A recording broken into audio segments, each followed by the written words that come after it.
Hey everyone, welcome to Judging for the Win. I'm Dave, and this is my daily ruling.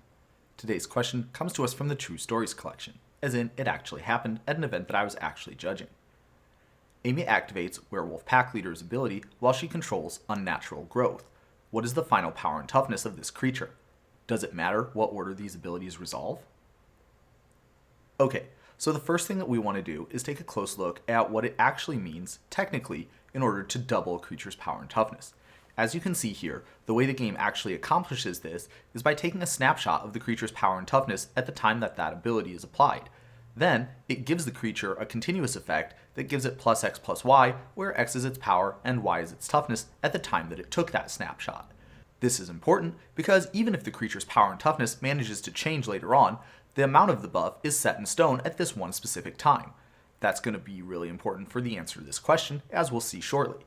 So I think the most intuitive way to start out would be if we examined what would happen if we first changed the creature's power and toughness to 5-3 and then doubled it. If we apply the abilities in this order, then nothing interesting is going to really happen. The creature is going to go from being a 3-3 to being a 5-3, and then the creature's power and toughness is going to get doubled at the time that that effect is applied. Then the power and toughness is 5-3, so that means that it's going to get doubled to being a 10-6. And I think that probably anyone that you ask this question to would probably be able to get that answer correct. Now, the really interesting part is going to be what happens if we apply these in the opposite order. So if we double the creature's power and toughness first, then that means that the Werewolf Pack Leader, being a 3-3, is going to get +3/+3. Let's remember that this is the point in time where the amount of that buff gets set in stone. Even if the Werewolf Pack Leader's power and toughness manage to change later, it still is going to be getting +3/+3 from this double effect. Okay, so now we're going to change the base power and toughness of this card to 5-3.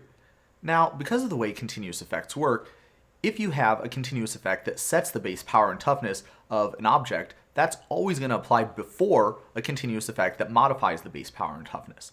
What this means is that even though we set the base power and toughness after we give it +3/+3, because of the way continuous effects work, we're going to actually set its base power and toughness to 5-3 first, and then in a later layer, we're going to give it +3/+3. Now, what that means is that we're going to end up as an 8-6 instead of being a 10-6 like we did in the previous. Speaking as a judge, I'm extremely grateful that the correct way to order these abilities ends up being the way that has the most intuitive explanation. It would be really awkward if I had to try to explain to people how this exactly worked out if they managed to stack the abilities in the wrong order. Fortunately, I think pretty much everybody is going to be activating first and then doubling later instead of the other way around. And that's all I have for you today. How did you do? Join me again tomorrow for another daily ruling, but until then, I hope you have a great day.